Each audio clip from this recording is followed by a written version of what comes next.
महाराष्ट्र में एकनाथ शिंदे की ताजपोशी। अब उदयपुर में माहौल बिगड़ा। अब बाढ़ ने बिगाड़े हालात। नमस्कार, मैं रूपाली बर्वे और आप देख रहे हैं वेब दुनिया की खास पेशकश WD नाउ, जिसमें बात करेंगे सप्ताह भर की सुर्खियों की एक अलग अंदाज में।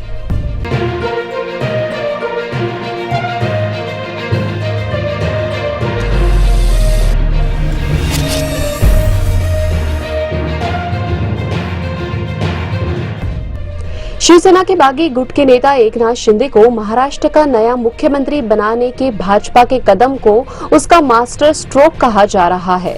इस कदम से भाजपा न केवल ठाकरे की शिवसेना के अस्तित्व को चुनौती देने की स्थिति में आ गई, बल्कि सितंबर-अक्टूबर में होने वाले मुंबई नगर महानगरपालिका के चुनाव की दृष्टि से भी अपनी पकड़ मजबूत कर ली है। दरअसल शिंदे को मुख्यमंत्री बनाकर भाजपा ने एक तीर से एक साथ कई निशाने साध लिए हैं। केंद्र में सत्तारूढ़ भाजपा इस फैसले से राज्य के ताकतवर मराठा लॉबी में पेट बना सकेगी, जिसका फायदा स्वाभाविक रूप से 2024 के लोकसभा चुनाव और महाराष्ट्र के अगले विधानसभा चुनाव में मिलेगा। मुख्यमंत्री बनने के बाद शिंदे राज्य में बड़े मराठा नेता के रूप में उभरेंगे।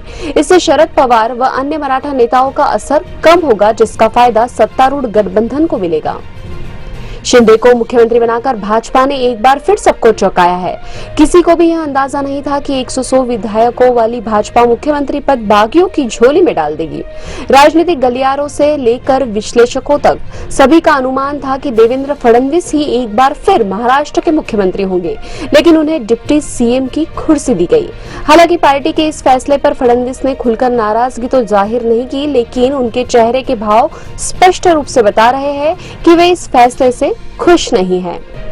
मुख्यमंत्री पद के लिए शिंदे के नाम का ऐलान करते समय उन्होंने स्पष्ट शब्दों में कहा था कि वे मंत्रिमंडल का हिस्सा नहीं रहेंगे, लेकिन शीर्ष नेतृत्व के दबाव में उन्हें डिप्टी सीएम का पद स्वीकार करना पड़ा।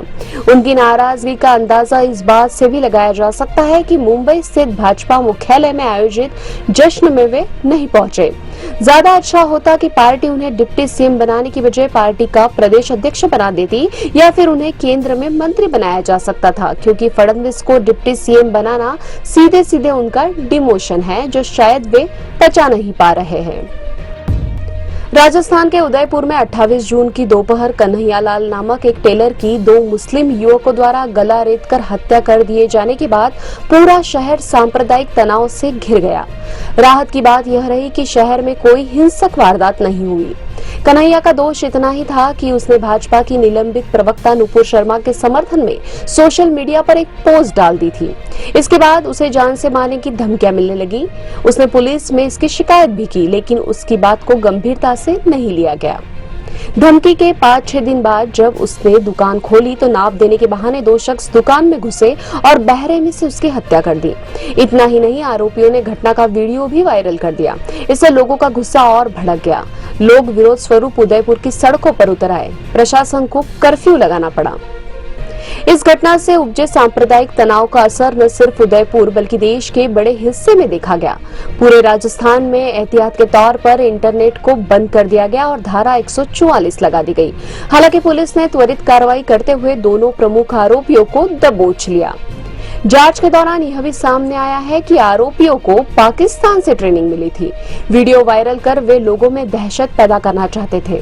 दूसरी ओर सुप्रीम कोर्ट के 2 जजों ने इस मामले में नुपुर शर्मा के खिलाफ कड़ी टिप्पणी करते हुए उनके बयान को इस घटना के लिए जिम्मेदार ठहराया और उनसे टीवी पर माफी मांगने की बात कही। उदयपुर की घटना को लेकर तनाव अब भी बरकरार है, लेकिन यह घटना शासन प्रशासन के लिए नई चुनौती का संकेत दे रही है।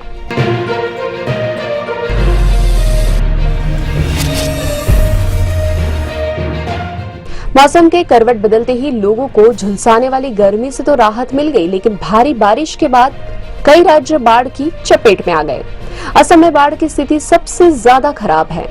29 लाख से अधिक लोग अब भी बाढ़ से प्रभावित है। राज्य भर में 75 राजस्व मंडलों के तहत 2608 गांव बाढ़ से प्रभावित हुए हैं, जबकि 3 लाख से ज्यादा लोगों ने 551 राहत शिविरों में शरण ली है। इस साल असम बाढ़ और भूस्खलन के कारण मरने वालों की संख्या बढ़कर 159 हो गई है। कछार जिला मुख्यालय सिलचर के अधिकांश हिस्से अब भी जलमग्न हैं। पूर्वोत्तर के ही अरुणाचल प्रदेश और मणिपुर में भारी बारिश के चलते हालात खराब है। मणिपुर में भूस्खलन के कारण 8 लोगों की मौत हो गई, जबकि 70 लोग लापता बताए जा रहे हैं। दूसरी ओर बिहार में भी बाढ़ के हालात बन गए हैं। नेपाल के तराई इलाकों में उत्तर बिहार में हो रही बारिश ने सूबे में बाढ़ की हालत और चिंताजनक कर दी है। कोसी, महानंदा, गंडक समेत कई नदियां उफान पर है। अररिया जिले के जोकीहाट प्रखंड में लगातार 2 दिनों की वर्षा से दर्जनों गाँव में बाढ़ का पानी घुस गया। वहीं गुजरात के आणंद, सूरत और राजकोट के कई हिस्सों में शुक्रवार को भारी बारिश हुई, जिसमें 2 लोगों की मौत हो गई और निचले इलाकों में जल जमाव होने से सामान्य जीवन अस्त व्यस्त हो गया। मुंबई और राजधानी दिल्ली में भी भारी बारिश के कारण लोगों को काफी परेशानी का सामना करना पड़ा।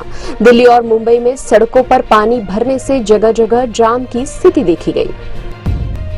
अब खबरें संक्षेप में। पुरी में 9 दिवसीय जगन्नाथ रथ यात्रा की शुरुआत, 7 लाख श्रद्धालु पुरी पहुंचे। प्रधानमंत्री नरेंद्र मोदी ने रूसी राष्ट्रपति व्लादिमीर पुतिन से की बातचीत, यूक्रेन पर भारत के रुख को दोहराया। पाकिस्तान की जेलों में 682 भारतीय कैदी, भारत ने 539 कैदियों को छोड़ने की मांग की। इन कैदियों ने कर ली है सजा पूरी। WHO की चेतावनी, कहा 3 गुना बढ़ गए हैं मंकी पॉक्स के मामले। ये थी वेब दुनिया की खास पेशकश WD नाउ। अगले सप्ताह की सुर्खियों के साथ फिर हाजिर होंगे। नमस्कार।